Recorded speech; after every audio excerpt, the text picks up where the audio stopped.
नमस्कार साथियों, हमारे YouTube चैनल में आप सभी का स्वागत है।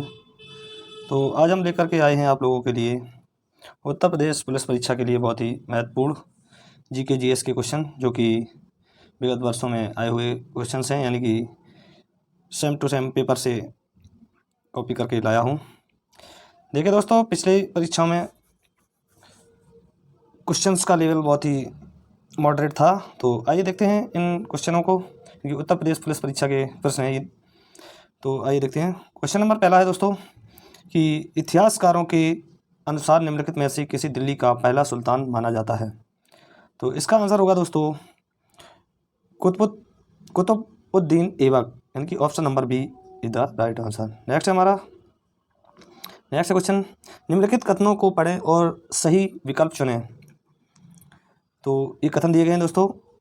एक ट्रांसफार्मर एक उपकरण है जिसका उपयोग विद्युत ऊर्जा के विद्युत शक्ति संचरण में किया जाता है और विद्युत चुम्बकीय प्रेरण और पारस्परिक प्रेरण के मूल सिद्धांतों पर काम करता है। ये था पहला। सेकंड है, उपयोग किए गए कोर के माध्यम के आधार पर ट्रांसफार्मर को ए स्टेप अप ट्रांसफार्मर और बी स्टेप डाउन ट्रांसफार्मर के रूप में वर्गीकृत किया जाता है। तो इसका आंसर है दोस्तों, यानी कि option number B is the right answer, यानी कि फर्स्ट सही है और सेकंड गलत है।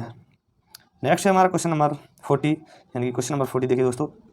इसमें दिया गया है, निम्नलिखित में से कौन सी भाषा भारतीय संविधान की 8वीं अनुसूची में उल्लिखित आधिकारिक भाषाओं में से नहीं है। तो इसका आंसर है दोस्तों ऑप्शन नंबर ए, यानी कि फारसी हमारी उल्लिखित भाषाओं में से नहीं है। नेक्स्ट है क्वेश्चन नंबर हमारा 41। इसमें पूछा गया दोस्तों, उत्तर प्रदेश के नौटंकी, रामलीला, कजरी, जोरा, छपेली और जैता निम्नलिखित में से किससे संबंधित है। तो इसका आंसर है दोस्तों ऑप्शन नंबर ए, यानी कि ये हमारे लोक नृत्य हैं। नेक्स्ट है क्वेश्चन नंबर 42। इसमें दिया गया है, नीलगिरी खापली भारतीय कृषि अनुसंधान संस्थान द्वारा जारी निम्नलिखित फसलों में से किसकी एक उच्च उपज वाली किस्म है। नीलगिरी खापली के बारे में पूछा गया है। तो यह दोस्तों यह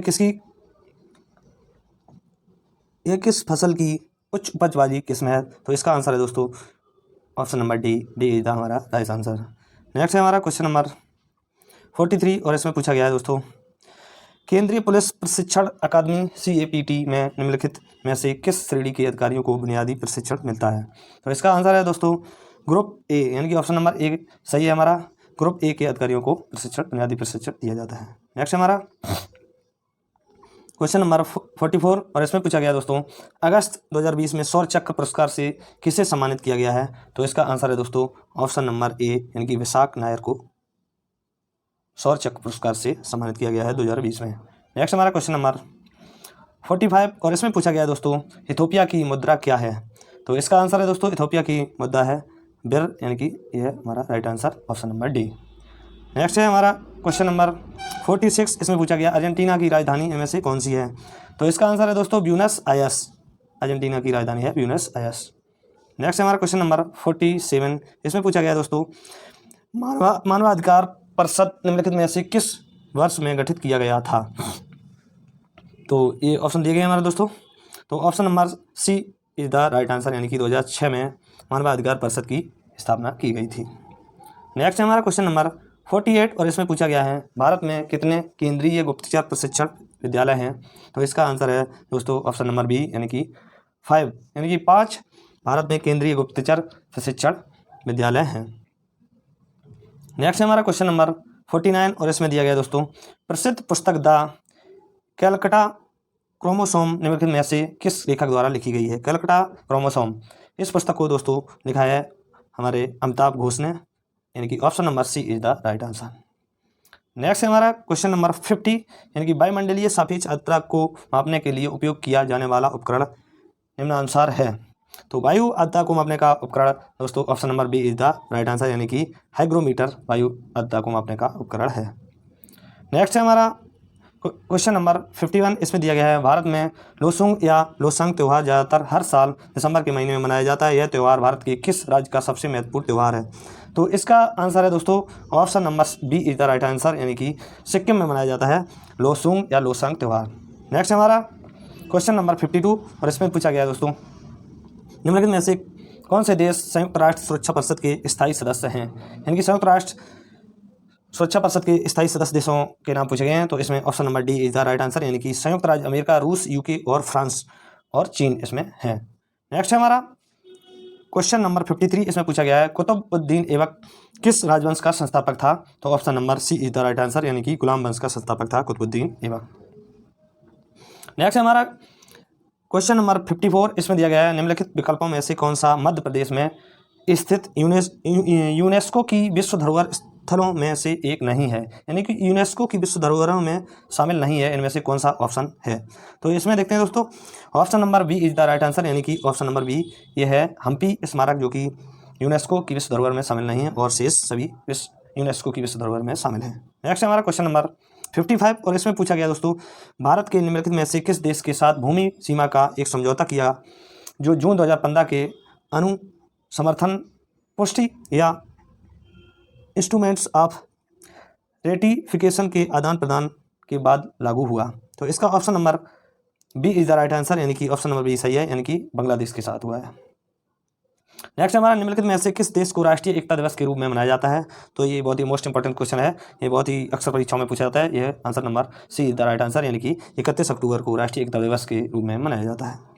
नेक्स्ट हमारा क्वेश्चन नंबर 57, मानव तस्करी और जबरन श्रम पर रोक का उल्लेख भारतीय संविधान के मौलिक अधिकार की किस श्रेणी में किया गया है, तो इसका option number A is the right answer, यानी कि शोषण के विरुद्ध अधिकार, A is the right answer. Next हमारा मानवाधिकार उच्चायुक्त कार्यालय OHCHR में 2006 के दौरान निम्नलिखित में से किस निकाय ने मानवाधिकार आयोग की जगह ली, यानी कि मानवाधिकार आयोग की जगह 2006 में किसने ली, तो इसका आंसर है option number C is the right answer, यानी कि मानवाधिकार परिषद ने जगह ली। नेक्स्ट हमारा भारत में नोटबंदी विमुद्रीकरण कब हुआ, तो इसका option number A is the right answer, यानी कि भारत में नोटबंदी लागू हुई 8 नवंबर 2016 को। नेक्स्ट हमारा क्वेश्चन नंबर 60, और इसमें पूछा गया है मार्च 2020 में उत्तर प्रदेश सरकार द्वारा जारी आंकड़ों के अनुसार उत्तर प्रदेश के निम्नलिखित में से किस जिले ने राज्य की जीडीपी में अधिकतम योगदान किया, तो इसका option number A is the right answer, यानी कि नोएडा ने उत्तर प्रदेश की जीडीपी में सबसे अधिक योगदान दिया। नेक्स्ट हमारा क्वेश्चन नंबर 61, और इसमें पूछा गया निम्नलिखित विकल्पों में से किसी भारत और चीन के बीच प्रभावी सीमा माना जाता है, तो इसका राइट आंसर है ऑप्शन नंबर ए, यानी कि मैकमोहन रेखा को भारत और चीन के बीच प्रभावी सीमा कहा जाता है। नेक्स्ट हमारा क्वेश्चन नंबर 62, और इसमें पूछा गया निम्नलिखित में से किस देश ने सबसे पहली जीएसटी लागू किया, यानी कि किस देश में सबसे पहले जीएसटी लागू हुआ, तो इसका option number D is the right answer, यानी कि फ्रांस ने सबसे पहले जीएसटी लागू किया था। नेक्स्ट हमारा क्वेश्चन नंबर 63, और इसमें पूछा गया जून 2020 में भारत और चीन के बीच सीमा संघर्ष के बाद राष्ट्रीय सुरक्षा और गोपनीयता की चिंताओं का हवाला देते हुए भारत सरकार द्वारा कितने चीनी ऐप्स को प्रतिबंधित किया गया, तो इसका option number C is the right answer, यानी कि 59 ऐप्स को भारत ने प्रतिबंधित कर दिया। नेक्स्ट हमारा क्वेश्चन नंबर 64, और इसमें पूछा गया जनवरी 2020 में आशुगंज और अखौरा के बीच 50.58 किलोमीटर लंबी सड़क को 4 लेन के राजमार्ग में बदलने के लिए निम्नलिखित में से किस देश ने भारत के साथ एक समझौते पर हस्ताक्षर किए, तो इसका option number B is the right answer, यानी कि बांग्लादेश के साथ भारत ने आशुगंज और अखौरा के बीच में 50.58 किलोमीटर लंबी सड़क के 4 लेन के राजमार्ग में बदलने के लिए हस्ताक्षर किए। नेक्स्ट हमारा क्वेश्चन नंबर 65, और इसमें पूछा गया है 1913 से 14 में हुए टाना भगत आंदोलन के नेता कौन थे, तो इसका आंसर है ऑप्शन नंबर सी, यानी कि जतरा भगत थे। नेक्स्ट हमारा क्वेश्चन नंबर 66, और इसमें पूछा गया है भारतीय संविधान के राजनीति निर्देशक सिद्धांतों की अवधारणा निम्नलिखित में से किससे ली गई है, तो इसका option number A is the right answer, यानी कि आयरलैंड के संविधान से ली गई है। नेक्स्ट हमारा क्वेश्चन नंबर 67, और इसमें पूछा गया दोस्तों निम्नलिखित में से किसकी खेती भारत में जायद फसल के रूप में की जाती है, तो इसका option number C is the right answer, यानी कि तरबूज की फसल जायद के रूप में की जाती है।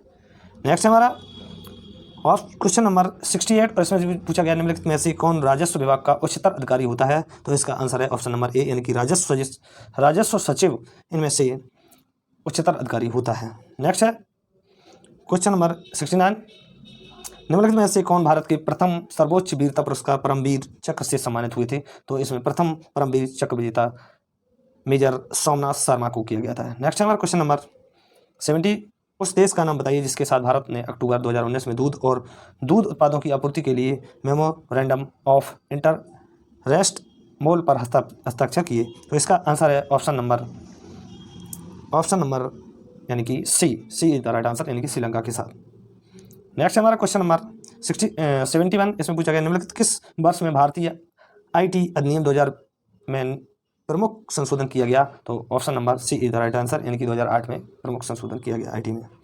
नेक्स्ट हमारा क्वेश्चन नंबर 72 इसमें पूछा गया, दिए गए पुलिस के रैंक को निचले क्रम से उच्च क्रम में व्यवस्थित करें।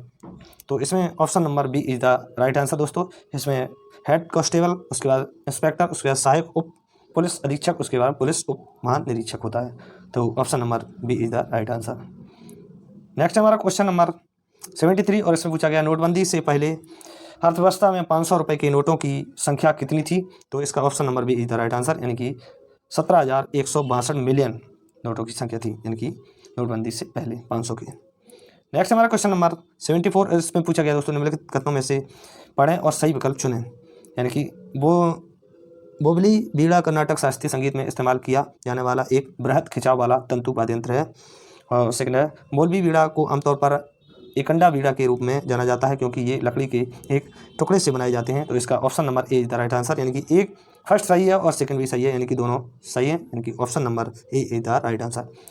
नेक्स्ट हमारा क्वेश्चन नंबर 75 और इसमें पूछा गया दोस्तों, मानवाधिकार संधि निकायों के स्वतंत्र विशेषज्ञों का कार्यकाल कितने वर्षों का होता है? तो इसका option number D is the right answer, यानी कि 4 वर्षों का होता है मानवाधिकार संधि निकायों के स्वतंत्र विशेषज्ञों का कार्यकाल। तो इस तरीके से दोस्तों देखिए, ये थे हमारे बहुत ही मोस्ट इंपॉर्टेंट क्वेश्चन जो कि पिछली परीक्षा में आए हुए थे पुलिस की, उत्तर प्रदेश पुलिस परीक्षा में। तो इसी तरह के और भी वीडियो देखने के लिए हमारे YouTube channel Dharmveer study official को सब्सक्राइब कर लें दोस्तों। धन्यवाद। अगर वीडियो अच्छा लगे तो लाइक शेयर सब्सक्राइब कीजिएगा। Thank you.